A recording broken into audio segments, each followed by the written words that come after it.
Hello students, स्वागत है आपका यूट्यूब चैनल एलेक्स गुरु पर। इस वीडियो लेक्चर में हम बात कर रहे हैं अस्टेबल मल्टी वाइब्रेटर की, जिसको हम 555 टाइमर की सहायता से बना रहे हैं।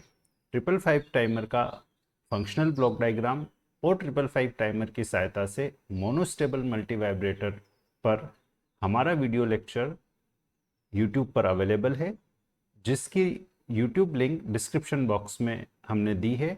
अगर अभी तक आपने वो वीडियोस नहीं देखे हैं तो वो वीडियोस आप ज़रूर से देखें, ताकि आप फंक्शनल ब्लॉक डायग्राम और मोनोस्टेबल मल्टी वाइब्रेटर के ऑपरेशंस को भी अच्छे से समझ सकें। अगर आपने अभी तक चैनल को लाइक, शेयर और सब्सक्राइब नहीं किया है तो वो आप ज़रूर से करें। तो स्टार्ट करते हैं हम astable multi vibrator using 555 timer. जब आप अस्टेबल मल्टी वाइब्रेटर को एग्जाम में फेस करते हैं तो सबसे बड़ा इशू ये होता है कि हम डायग्राम कैसे जल्दी से बनाएं और उसको कैसे अच्छे से बनाना याद रखें। तो डायग्राम हमें कैसे बनाना याद रखना है और उसको हम कैसे तेज गति से बना सकते हैं, उसको आप देखिए। अभी हम आपके सामने पूरा डायग्राम अभी बनाएंगे और उसको थोड़ा सा हम फास्ट बनाने की कोशिश करेंगे, ताकि आप एग्ज़ाम में भी उसको आसानी से बना सकें। तो यहाँ पर देखिए, हम इस चीज़ को याद रखें कि हमारा ये जो 555 टाइमर है, इस 555 टाइमर में दो कंपैरेटर लगे होते हैं और उन दो कंपैरेटर के अलावा एक फ्लिप फ्लॉप होता है जो कि आरएस फ्लिप फ्लॉप है। तो आरएस फ्लिप फ्लॉप में, जैसा कि हम जानते हैं, दो इनपुट आर और एस होते हैं, दो आउटपुट क्यू और क्यू बार होते हैं जो एक दूसरे के कॉम्प्लीमेंट है। तो आपको ये जो दो कंपैरेटर है, इन दो कंपैरेटर के आउटपुट्स को आरएस फ्लिप फ्लॉप के आर और एस इनपुट पर लगाना है। फ्लिप फ्लॉप का आउटपुट क्यू आपको आउटपुट में मिलेगा और जो क्यू बार आउटपुट है, इस क्यू बार आउटपुट को आप एक रेजिस्टेंस आप बनाएं और उस रेजिस्टेंस के साथ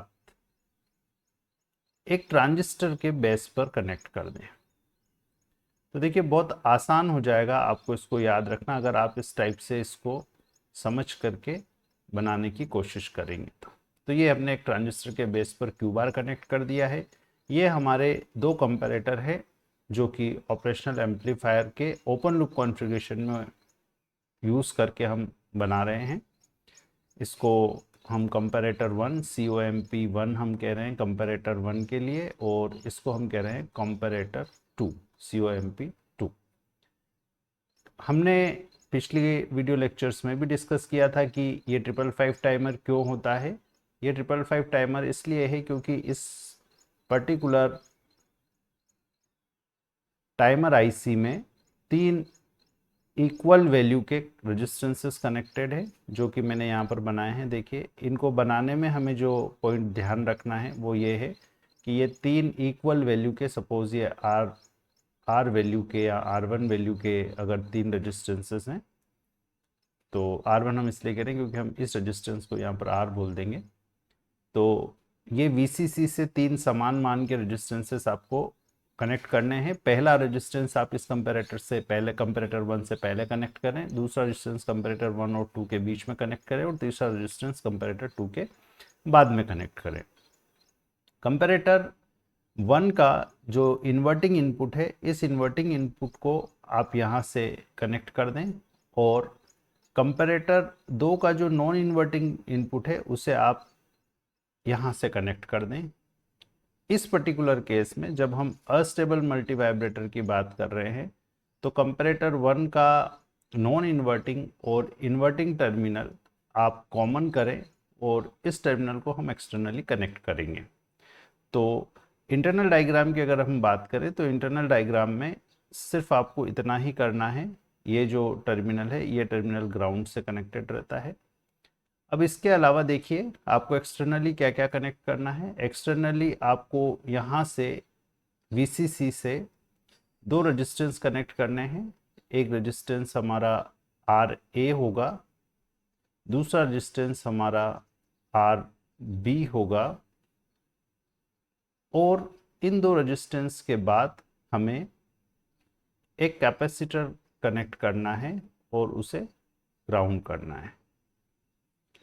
तो ये आपका एक कैपेसिटर हो गया, ये रेजिस्टेंस RA हो गया और ये रेजिस्टेंस RB हो गया। ये जो आपका कंपैरेटर 1 और कंपैरेटर 2 पर जो इनपुट है, इस इनपुट को आप इस कैपेसिटर से कनेक्ट कर दें। इस टर्मिनल से आपने कनेक्ट कर दिया और ये जो रेजिस्टेंस RA और RB है, इनके मिडिल पॉइंट को हम इस ट्रांजिस्टर के कलेक्टर से कनेक्ट कर दें। तो देखिए ये हमारा सर्किट डायग्राम कंप्लीट हो गया है।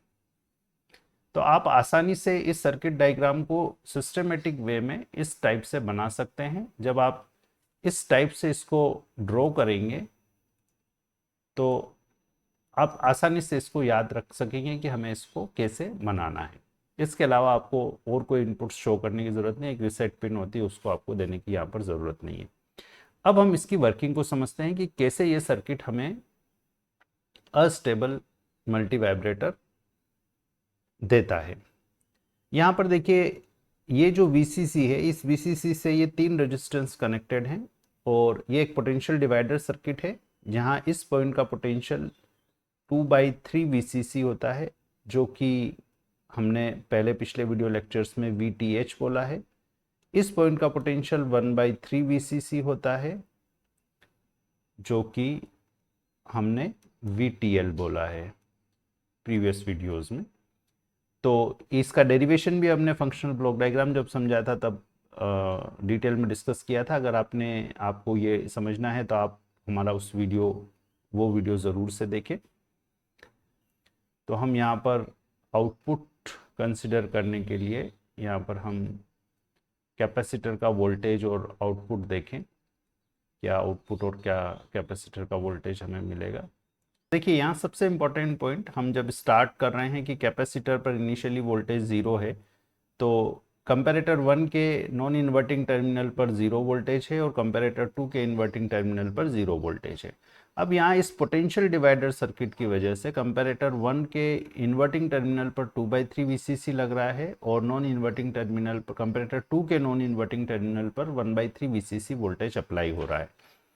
तो हम यहाँ पर ये देखें कि कंपैरेटर 1 और कंपैरेटर 2 का इनिशियली आउटपुट क्या होगा।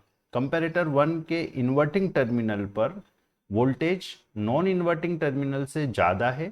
इसका मतलब नेगेटिव पर वोल्टेज पॉजिटिव के पर वोल्टेज के कंपैरिजन में ज़्यादा है, तो आउटपुट क्या रहेगा इसका? 0, लो आउटपुट रहेगा।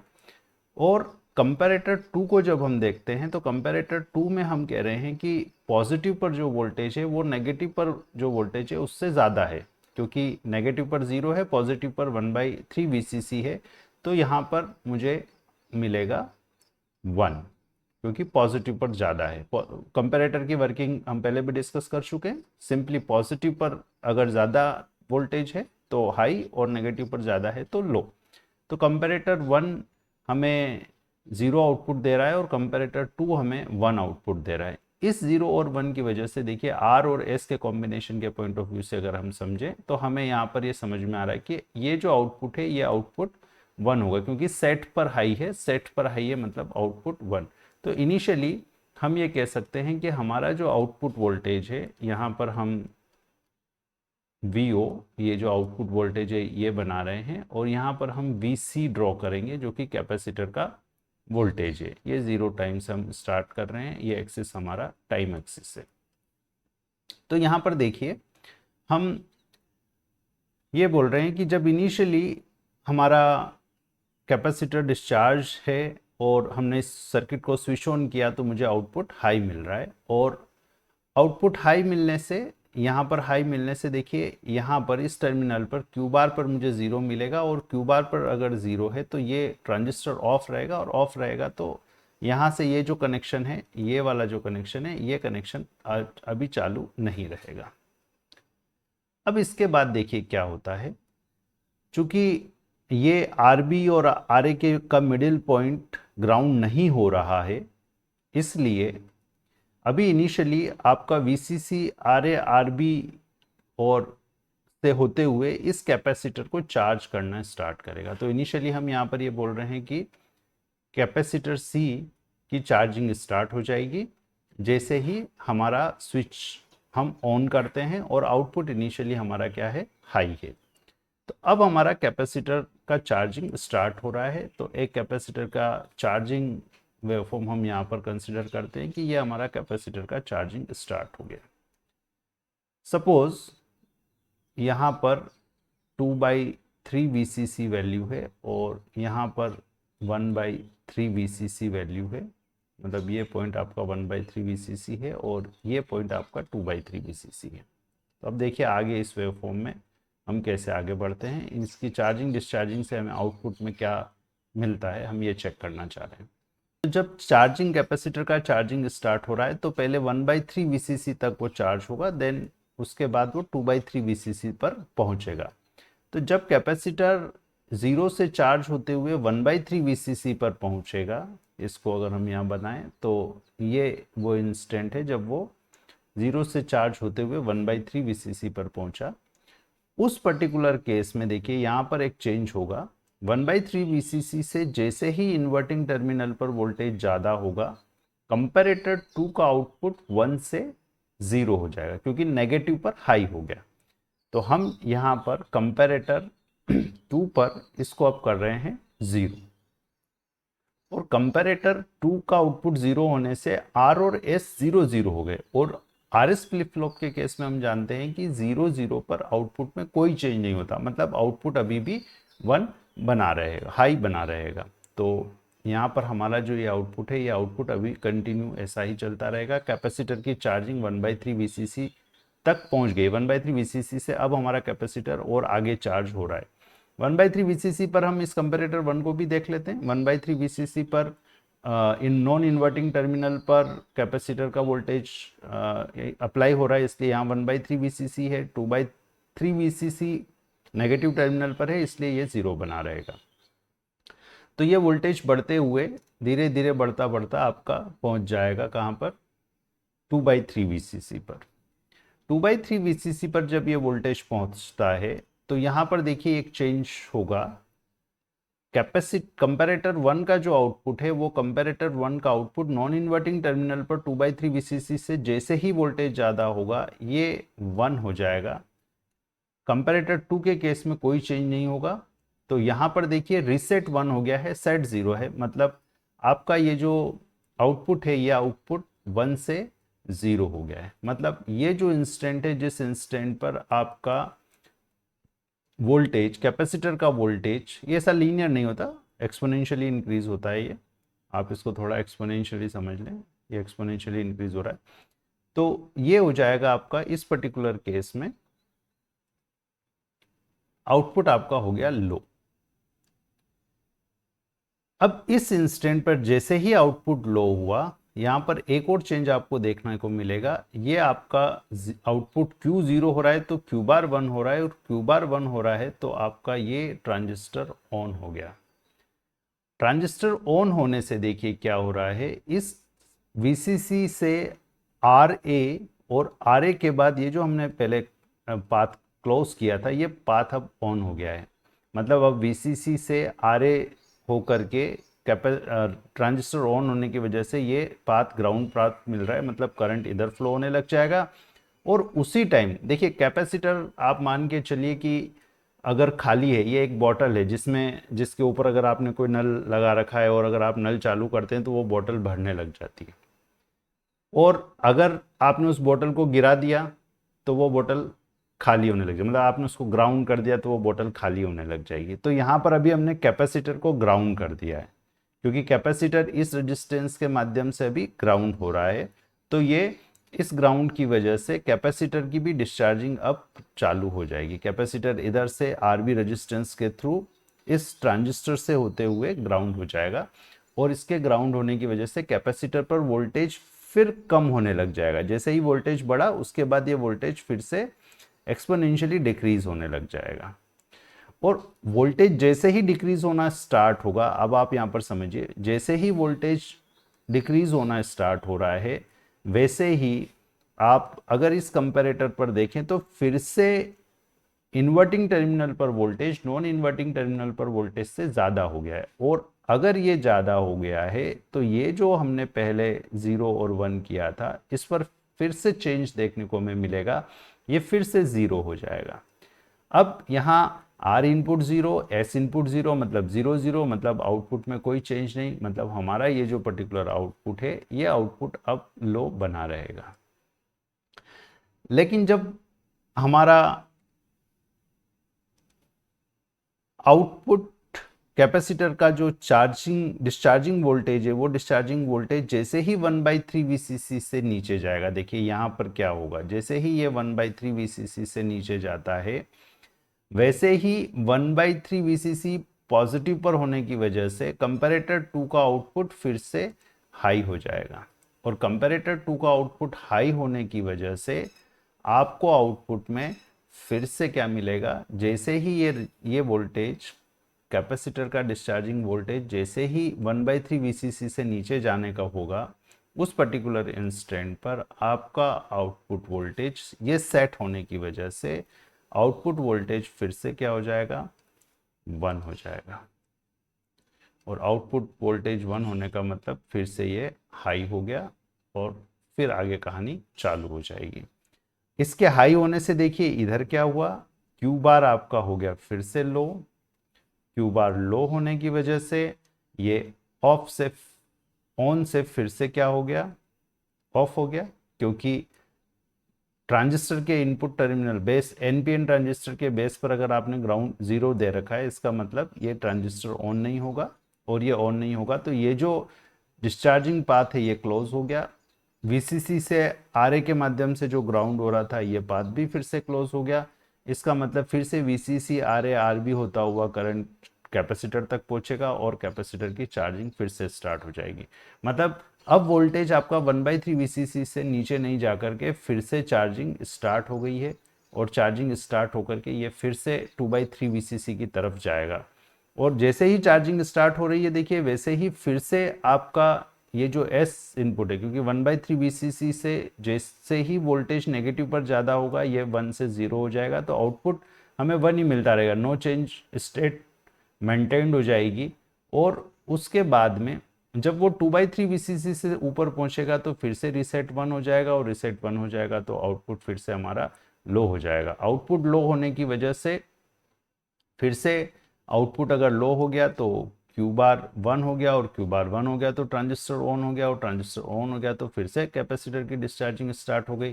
कैपेसिटर की डिस्चार्जिंग स्टार्ट हो गई तो फिर से ये 1/3 VCC तक जाएगा, और 1/3 VCC तक पहुंचने के बाद में 1/3 VCC तक पहुंचने के बाद में हम बोल सकते हैं कि फिर से जो हमारा ये जो चार्जिंग डिस्चार्जिंग का जो प्रोसेस है ये प्रोसेस कंटिन्यू चलता रहेगा।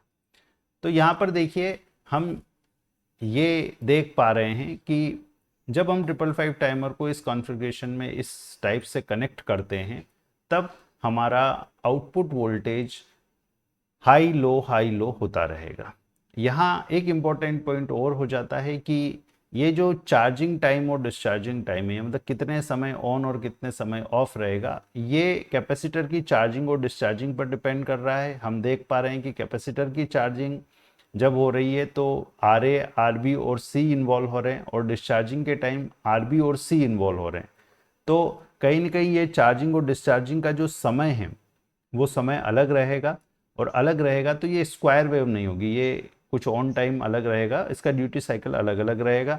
तो अगर आप इसको मैथमेटिकली देखना चाहें तो हम इसको मैथमेटिकली भी आपके लिए लेकर के आएंगे, आप कमेंट ज़रूर से करें, कमेंट करेंगे अगर आप तो हम इसके मैथमेटिकल डेरिवेशन पर भी एक वीडियो बना करके आपके सामने लेकर के आएंगे। तो अगर आप इसको कैलकुलेट करें तो जो आपका हाई वाला जो ड्यूरेशन है, जब आपका ये आउटपुट हाई रहता है, टी एच बोल देता हूँ उसको मैं, और लो ड्यूरेशन को मैं टी एल बोल देता हूँ। तो ये जो हाई ड्यूरेशन है टी एच, ये जो टाइम रहेगा आपका ये रहेगा 0.69 R A plus R B into C, और जो लो टाइम रहेगा वो रहेगा 0.69 इंटू आर बी इंटू सी।